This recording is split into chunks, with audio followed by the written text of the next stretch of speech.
Hello guys, இன்னைக்கு வீடியோல என்ன பார்க்க போறோம்னா வேர்ல்டு எக்கானமியவே அசைக்கக்கூடிய ஒரு விஷயத்தை தான் பார்க்க போறோம். அதுதான் ஃபெட் ரேட்டை பத்தி பாக்குறதுக்கு முன்னாடி ஜெரோம் பவல் பேசினா இந்த வேர்ல்டு எக்கானமி எப்படியெல்லாம் அஃபெக்ட் ஆகும்னு இப்ப பார்க்கலாம். கோல்ட் ரேட் ஏறும் இறங்கும், மார்க்கெட் டாப்புக்கு போகும் இல்ல பாட்டம்க்கு கூட வரும். ஏன் பல நாட்டோட கரன்சிஸ் டான்ஸ் கூட ஆடும். ஏன் உங்க போர்ட்ஃபோலியோ கூட சம்டைம்ஸ் ஹாப்பியா இருக்கும் இல்ல சம்டைம்ஸ் சேடாவும் இருக்கும். யார் அது அவ்வளவு பெரிய ஆளு? அந்த மந்திரவாதியா?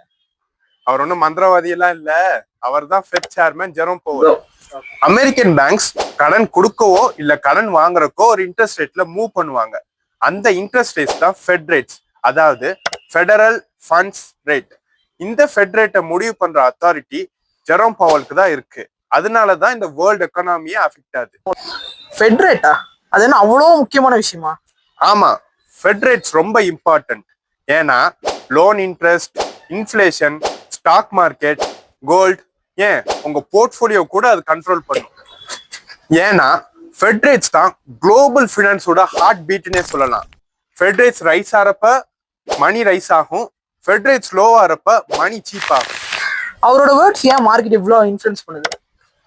ஏன்னா அவர் வெறும் ஃபெட் சேர்மன் இல்ல, அவர் தான் இந்த வேர்ல்டோட அன்அபிஷியல் சிஎஃப்ஓ, அதாவது சீஃப் ஃபினான்சியல் ஆஃபீஸர். இவர் பேசுறனால வேர்ல்டு ஃபுல்லா $1 trillion மூவ் ஆகுது. இதனால இந்தியா ஏதாவது அஃபெக்ட் இருக்கா?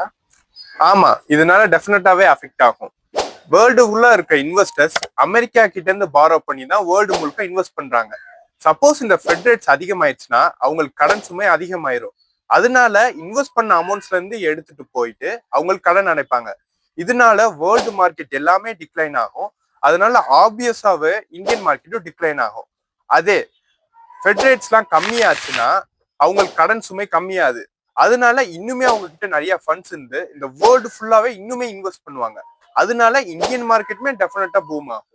சிம்பிளா சொல்லணும்னா ஃபெட் சேர்மன் ஜெரோம் பவலோட வேர்ட்ஸ்க்கு வேர்ல்டு ஃபுல்லா இம்பாக்ட் இருக்கு. சரிப்பா, நீ சொல்ற இந்த ஃபெட் சேர்மன் ரீசெண்டா என்னதான் சொன்னார்? லாஸ்டா October 29 அவர் என்ன சொன்னார்னா, ஃபியூச்சர்ல டிசம்பர்ல வரக்கூடிய ரேட் கட் இன்ஃப்ளேஷனை பேஸ் பண்ணி தான் வரும்னு இருக்காரு. சரி, அவர் அப்படி சொன்னதுனால என்னதான் ஆச்சு? அவர் அப்படி சொன்னனால கோல்டு சடனா டிராப் ஆச்சு. அதே மாதிரி இன்வெஸ்டர்ஸ், பேங்க்ஸ், ஏன் கவர்மெண்ட் கூட பெரிய அளவுல அஃபெக்ட் ஆச்சு. கோல்டு இன்டர்நேஷனலி 1% டிராப் ஆச்சு. மார்க்கெட் ஃபுல்லா பேனிக் ஆச்சு. ஏன் இன்வெஸ்டர்ஸ் கூட அவங்க கான்ஃபிடன்ஸை டெம்பரரியா லூஸ் பண்ணிட்டாங்க. நெக்ஸ்ட் டைம் ஃபெட் சேர்மன் பேசுறப்ப ரேட் கட்டை மட்டும் பார்க்காதீங்க, அவரோட டோன், பாடி லாங்குவேஜ், வேர்ட்ஸ், அப்புறம் இன்வெஸ்டர்ஸ் மைண்ட் செட்டையும் பாருங்க. ஏன்னா அவரோட ஒரு வேர்ட் கூட இந்த வேர்ல்டு எக்கனாமியே அஃபெக்ட் பண்ணும். அதை மறந்துடாதீங்க. நாங்க குளோபல் எக்கனாமிக்ஸை உங்களுக்கு புரியுற மாதிரி சிம்பிளா எடுத்துட்டு வரோம். இந்த மாதிரி நிறைய குளோபல் ஃபினான்ஸ் பத்தி தெரிஞ்சுக்க எங்களை சப்ஸ்கிரைப் பண்ணிட்டு பெல் ஐக்கான் கிளிக் பண்ணி ஆல்னு செலக்ட் பண்ணிக்கோங்க.